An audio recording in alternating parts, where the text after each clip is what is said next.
Hi, I'm Jenny Hagen. I'm an award-winning photographer and videographer from Saskatchewan, Canada. I've covered severe weather in the Canadian prairies for around the last 11 years. I've covered everything from fires to floods, tornadoes, and epic Canadian blizzards.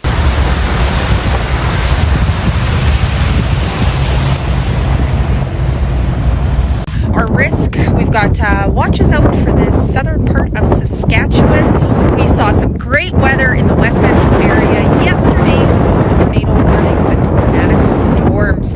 As we see the system move through this evening, that is bringing 70 km/h or more wind gusts, along with a fresh coat of snow. Storm was tornado warned for a little while. There was a beautiful hail core. Today is expected 5 to 10 centimeters of snow, wind gusts up to 100 kilometers an hour in some places. And my work has been seen worldwide in print and on TV in our weather. Jenny has worked in healthcare for the last 20 years and has called Saskatchewan home for her entire life. So I had to ask her, what is it that makes her province so special? Beautiful wide open skies, and we get to experience the sunrise, the sunsets, the severe weather, the aurora. So it's really is the land of the living skies. It's a beautiful place to be. I was watching the sky and I could see the little funnel come down. Watching through her lens was storm chaser Jenny Hagen, who got these shots of the Darcy tornado. Beautiful rope tornado, backlit by a little bit of the sun coming in behind, so it kind of looked like sunset. But there are those who actually head out into the storms when there's nasty weather on the way. They're of course fondly referred to as storm chasers.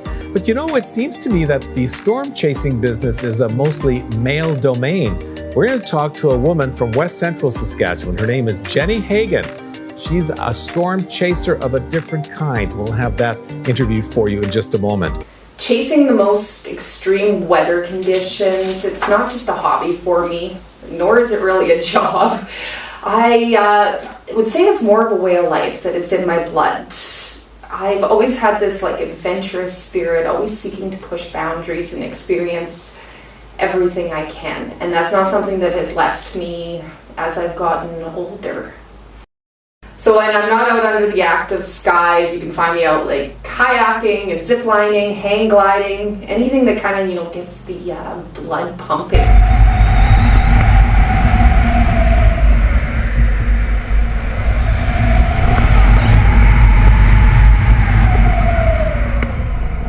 Are you gonna celebrate? It's only been 7 hours, right?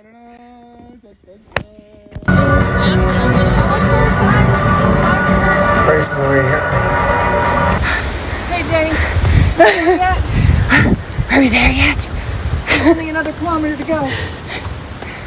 I think they lie, it's not a kilometer.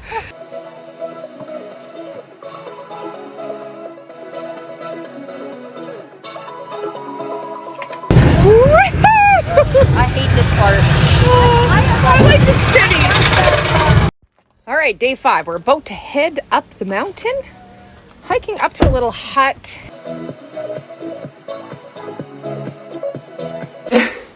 Yeah, the cow.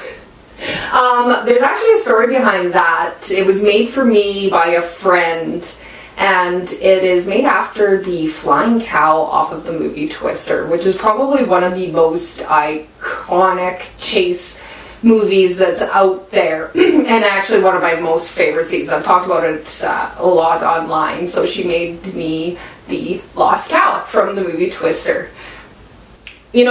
Twister is probably the movie that comes most to mind when the people say the word storm chaser.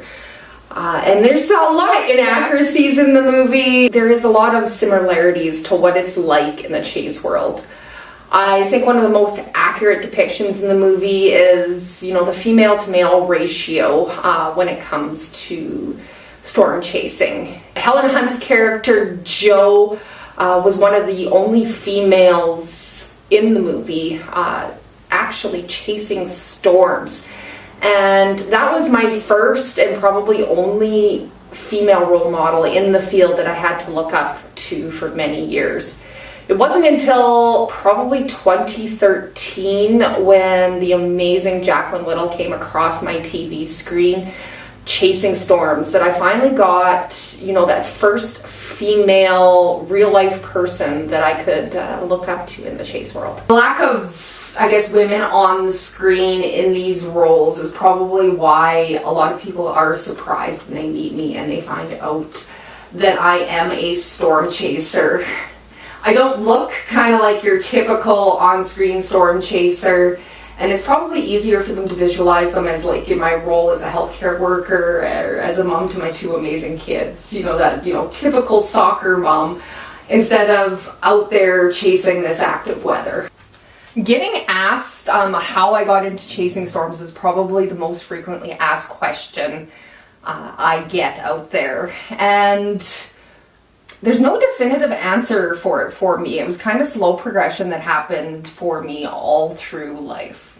For me, I was that wide-eyed little girl with her nose glued to the window as storms rolled in. I never really had that fear of weather that a lot of people have. You know, even when I was 7 years old and I took a ride in a plow wind inside of tent, it never sparked that fear in me. Yes, I took a ride in a plow inside a tent. You know, that it probably would have been a traumatizing experience to most people, and I remember we had, you know, set the tent up in the backyard. We were going to have a sleepover that night, and we were playing, and then out of like nowhere, the wind had picked up, and it ripped that tent off the ground and sent it tumbling across the yard. Luckily, the fence had stopped the tent from progressing too far, and, you know, we scrambled out of that tent. And I remembered stepping out, and a trampoline had came flying through the air, and it landed on the roof of the neighbor's house. And there was branches flying everywhere, and I was just awestruck to what was happening in front of me. And it took a minute for things to register in my mind, and the screams of my friends started, you know, coming through my subconscious. And I looked over to see her cowering by the tent, and it kind of kicked in, and I grabbed her hand and I dragged her on over to the house to try and get her into safety. Now, when we got to the door, the wind gusts were just so strong that even her mother couldn't push the door open. And we were trapped out in that, and she's making these, like, she's frantically trying to gesture us to the back door, and the howl of the wind was so loud that I couldn't hear what she was screaming to me. So it took a few minutes for me to realize that, and again I grabbed my friend and we dragged her on to the other end of the house, where we were finally able to get into the house and into safety. And we came out of that situation, you know, physically unscathed, not even a scratch on us, which is a miracle considering the situation. And, you know, my friend probably suffered a little bit of emotional trauma from that, and definitely developed a fear of storms, but it wasn't the same for me. As that storm had passed off, and I remember being confused, you know, how instantly the sun started shining and the birds started chirping. It was almost like wondering to myself, like, did I just dream the chaos that I just experienced? And it took just a few minutes though, and emergency sirens started wailing, and I realized, no, you know what, that was something that I had just experienced, and it was the coolest thing I ever had. So when I drove around with my mom after she came and got me, and we surveyed the damage, it was just being awestruck about the power of nature and what it can inflict on us. And I think that's where my peak interest in severe weather really came. And then, you know, at the age of 12, I moved to a new community in the heart of the Canadian Tornado Alley at the age of 12. And this happened shortly after the movie Twister came out. And the summer that I moved there was probably a tornado warning every like second or third night. And I would get onto my pedal bike and I would pedal down to the end of the block in the hopes, you know, I could see that real life tornado, and just like Joe had in the movie Twister. So, you know, there's a lot of similarities in the life that follow with the movie Twister, and I think you'll find a lot of people in the chase world refer to it. And then, you know, at the age of 16, I started to drive, and I was able to actually go out and drive to some of the storms close by and experience that. And it was probably 2011 when I really got actively chasing, really outside my home base across the Prairie Provinces. Do I have any formal training in meteorology? No. The short answer of it is no. My background is actually in healthcare, though formal schooling probably would have been a quicker route to learning to do what I do. Instead, I put in countless years of blood, sweat, and tears trying to figure everything out and teach myself. I picked up a lot from my fellow peers as well as online resources and taught myself the art of forecasting. Learn how to read a sky and know how a storm is progressing, where it's going, and where I need to be to keep myself safe. And yeah, you know, there was a few stumbles along the way, but you know, no major disasters. All of the hard work I've put in has allowed me to kind of claw to the top and be one of the lead weather experts here in Saskatchewan. I've done a lot of freelance work for a variety of news organizations, including the Weather Network. And, you know, my footage has been seen worldwide on news organizations. But I know sometimes I still suffer a little bit from, you know, imposter syndrome, not having that actual credentials behind me. So I find myself, you know, trying to prove that I belong there. And, you know, sometimes it can make me a little critical of my own work. You know, many people wonder why I chase storms, and, you know, yes, there is that thrill aspect for it, the chasing the adrenaline, but there's very much a human component behind what I do. I'm a trained weather spotter with Environment Canada, and I relay that real-time information to them so they can get, you know, warnings out to the public accurately and quickly. I think just about everyone has that, you know, one weather story where they were caught off guard by a storm or caught out in a storm. And, you know, if I could just help one person not have to experience that, it's, you know, well worth all the money and miles that I put. So recently, you know, I've got some stories that came back to me in that regards. One lady had came up to me and said that, you know, they were watching a storm move in close to their home, and she was sitting there and watching the storm and kind of curious to, you know, why the storm itself wasn't actually moving. And then it kind of clicked into her interview that I had done on a news station recently, where I stated, if a storm seems to be not moving, it is coming directly for you. So she quickly packed up and got into the house and got to safety, and it was only a matter of minutes before like ping pong size hail started raining down at her house. And she said if it wasn't for me stating that fact, she probably would have been caught outdoors in that storm and been hammered by that hail. This year, while filming the Sundre tornado, I had a vehicle approach.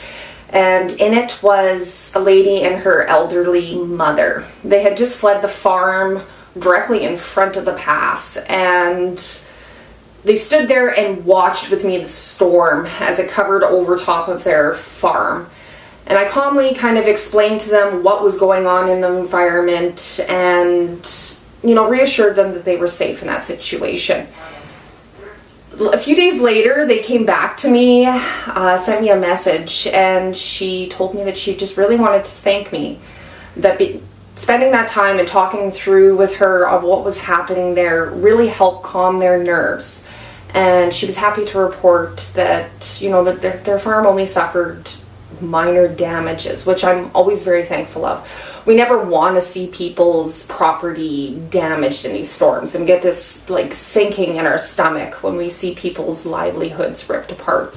So that was kind of a good tidbit news, hearing that their property came out fairly unscathed. Also, while chasing, I carry a lot of safety gear with me, things like tow ropes and extra clothes, water, food, and even a large first aid kit to be able to deal with any situation that I come across while I'm out in the field. You know, working in healthcare for the last 20 years, I have a lot of experience walking people through some of the worst days of their lives. And that is a skill that I managed to transfer over to chasing and that human compassion that comes with it. The storms aren't the end all when I'm out there chasing. Ultimately, it's the people. So I have stopped chases to block off roads when there's down power lines so people don't drop over or drive over top of those lines and electrocute themselves. If there's a house that's damaged, it's an instant stop to the chase. You check on the occupants, same as anybody like on the side of the road.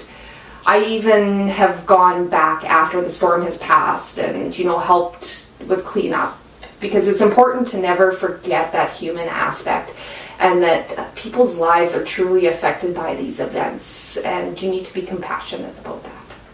Is there any crazy stories or memorable moments while chasing? Well, I think every chase has its own unique, memorable experiences. For us chasers, we kind of name our storms after the communities they affect.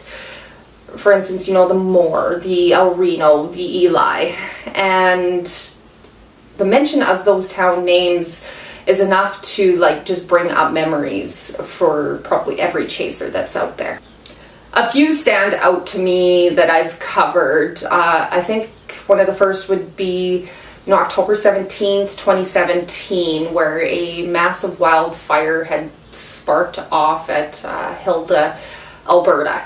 And the 100km/h, so that's 63-mile-an-hour wind gusts, quickly spread that fire all the way into Saskatchewan, consuming around 35,000 hectares. It killed just a little over 200 head of cattle and caused about $26 million in damages.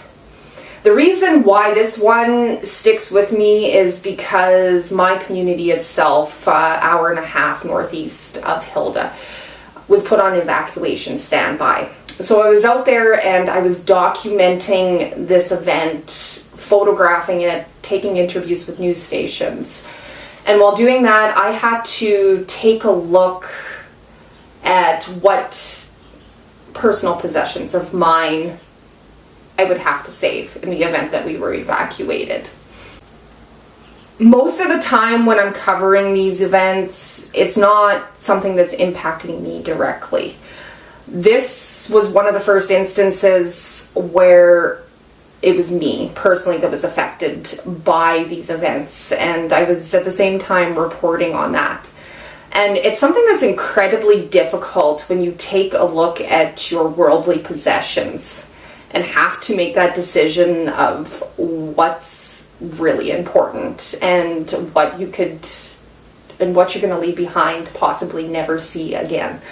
So it was a little overwhelming coming home and loading all those important aspects into a vehicle. As the night sky was aglow with this eerie orange glow with flames licking at the doorstep. Crews were fighting to keep that blaze contained and not allow it to jump the river.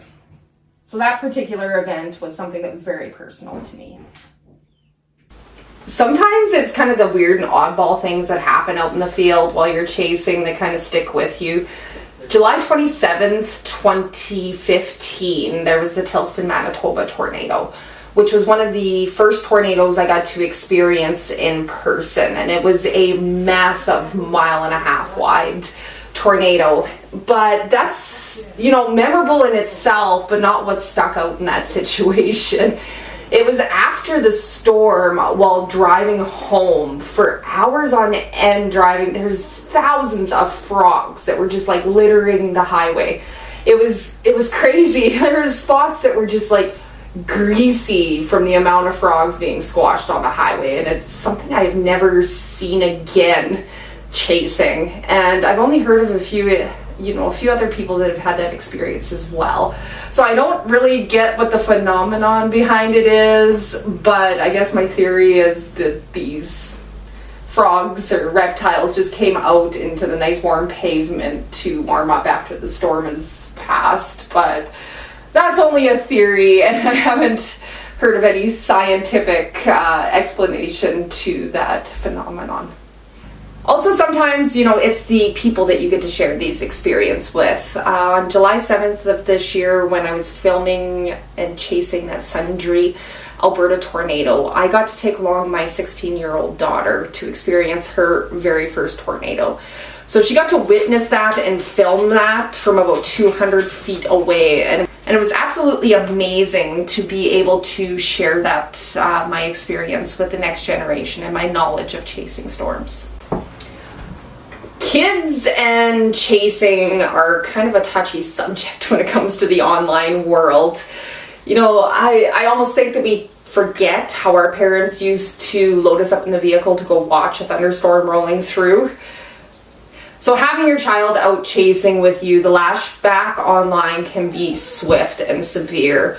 There could be threats of calling social services, calling you an unfit parent, putting your kids in a dangerous situation. So it was something that I was always very mindful about when allowing my children to kind of experience these storms. My son, he's never really liked storms. He really has no interest in being out there, so that's not something I would ever force him out to do.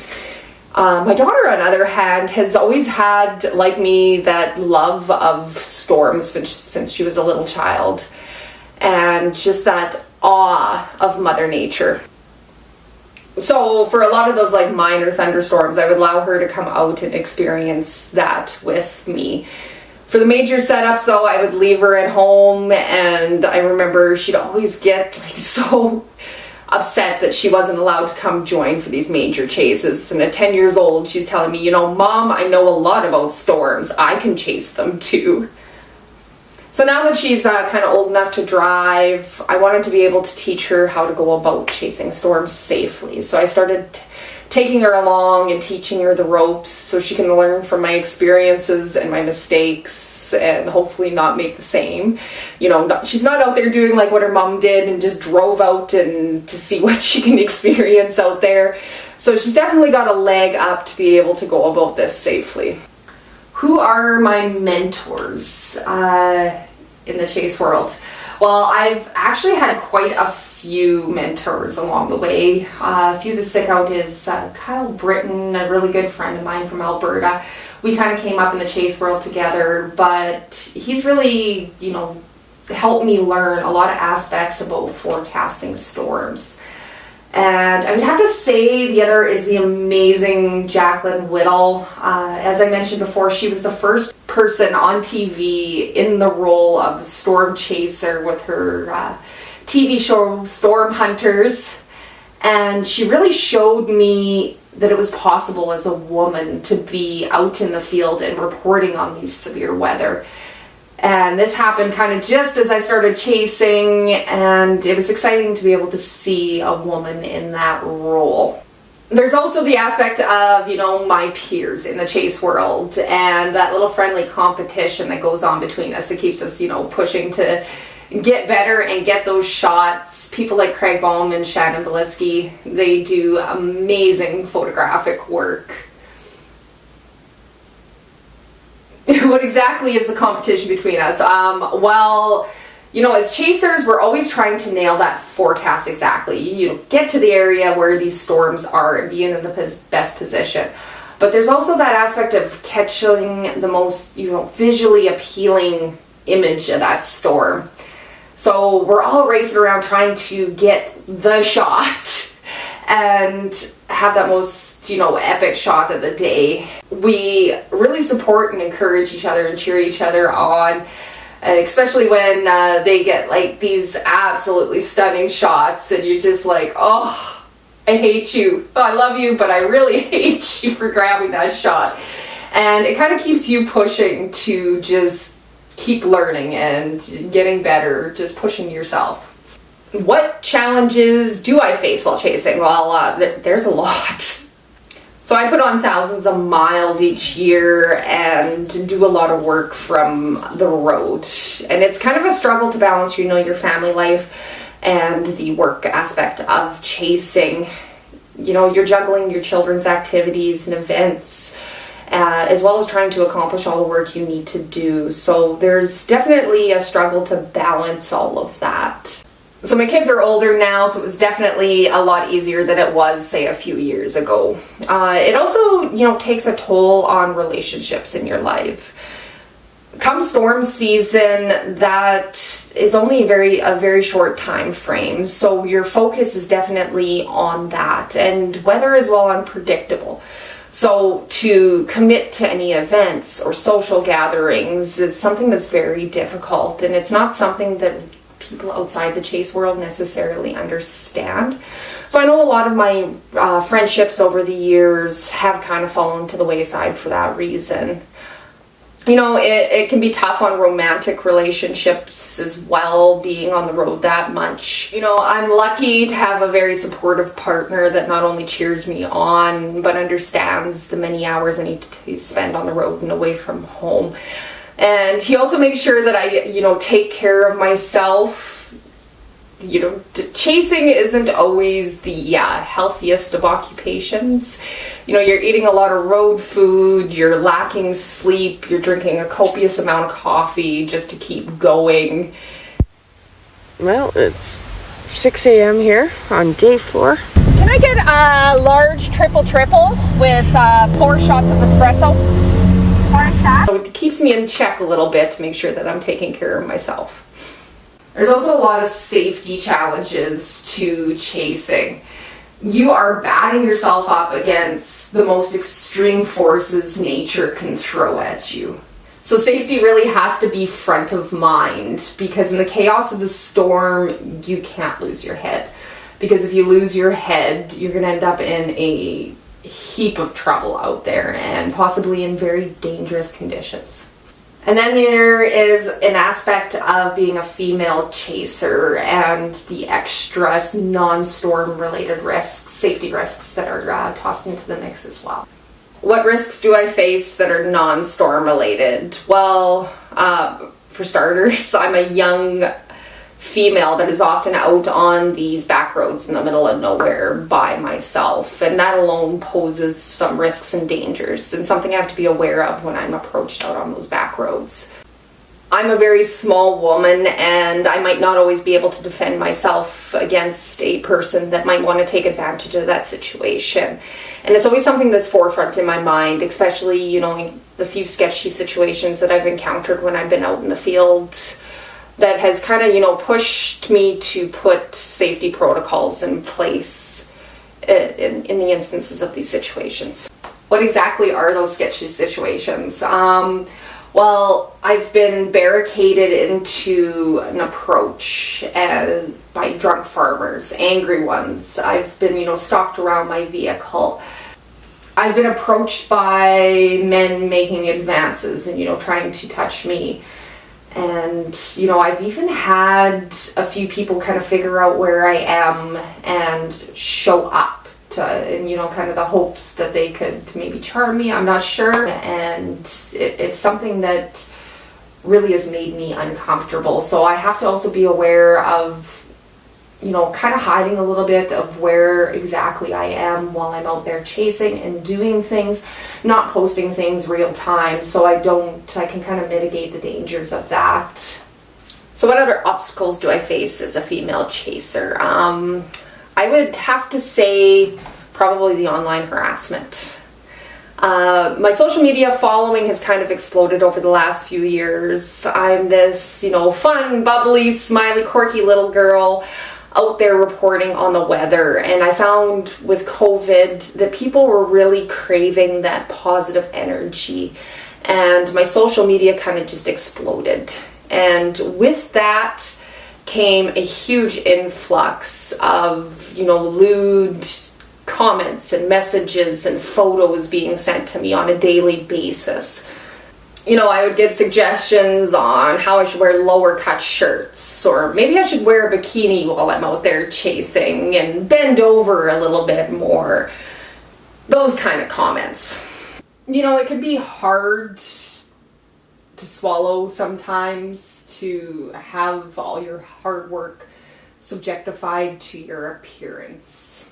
It's kind of like being belittled for the sexual gratification of somebody on another side of a screen.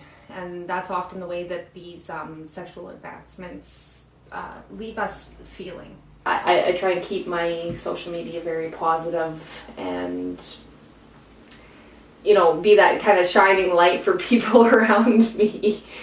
So I don't talk a lot about the aspect of how chasing really saved me. It's a bit of finding calm in the chaos. You know, you've got these turbulent skies, this massive storm, and, you know, it's causing all this chaos.